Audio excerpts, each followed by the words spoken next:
Mio figlio odia le verdure, soprattutto le zucchine, ma io oggi o faccio festa e contenta perché gli faccio uno sformatino di zucchine, che faccio al kebab. Pigliate carta e penna e venite a presa a me. Prima cosa ci serviranno 2 zucchine e le grattugio, così.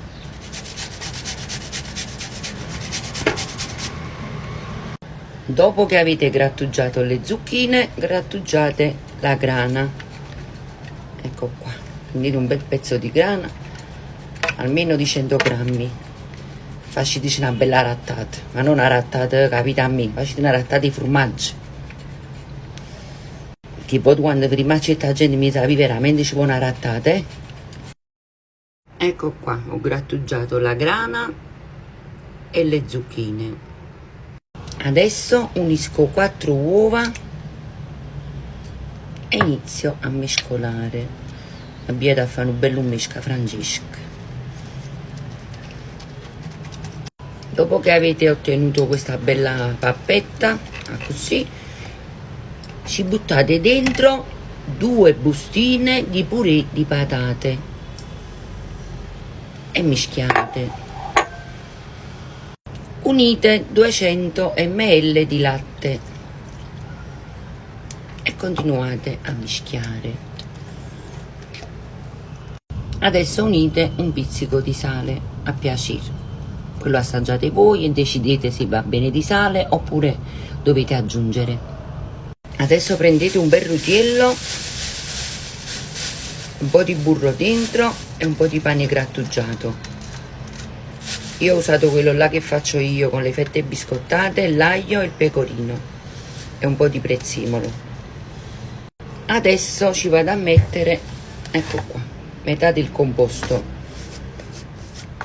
Ecco qua, tanto bello e sonnite che in mano. Adesso vado ad aggiungere un po' di burro sulla metà del composto e lo metto sparso un po' così a caso, come capita.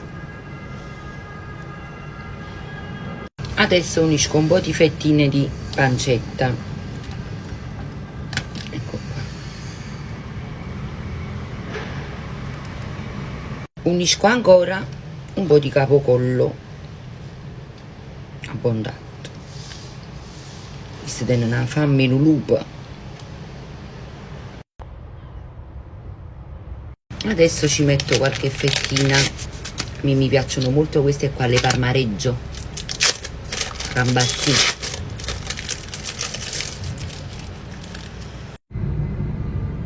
Adesso ci metto il resto del composto e vado a chiudere così. Una bella spolverata di pane grattugiato e qualche tocchetto di burro ancora. Così.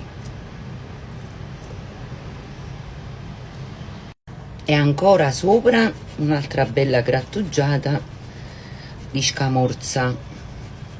Più ci mettete, più ci trovate, più arrecreate.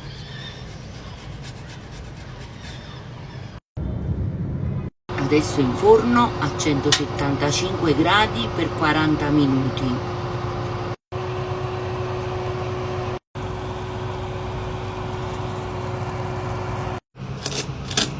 È pronta? Assaggiamo? Assaggiamo.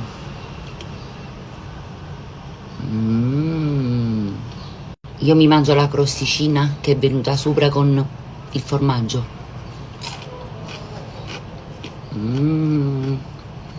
E mo' buon appetito a tutti quanti.